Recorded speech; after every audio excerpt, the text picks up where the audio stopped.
ভারতে মহানবী সাল্লাল্লাহু আলাইহি ওয়াসাল্লাম কে নিয়ে কটূক্তির প্রতিবাদে জামালপুরে সমাবেশ ও বিক্ষোভ মিছিল অনুষ্ঠিত। জামালপুর থেকে নিজস্ব প্রতিনিধির পাঠানো তথ্যে বিস্তারিত।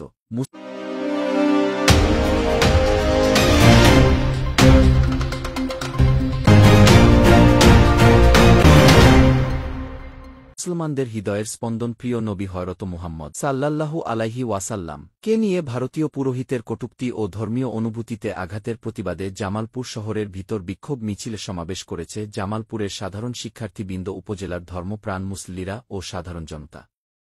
বৃহস্পতিবার ৩ আগস্ট জোহরের নামাজের আগে সাফি মিয়ার থেকে বিক্ষোভ মিছিল শুরু করে দয়াময়ী মোড় পর্যন্ত প্রদক্ষিণ করে সাধারণ জনতা ছাত্রদের সাথে মিলিত হয় এবং সেখানে সংক্ষিপ্ত সমাবেশ করা হয়।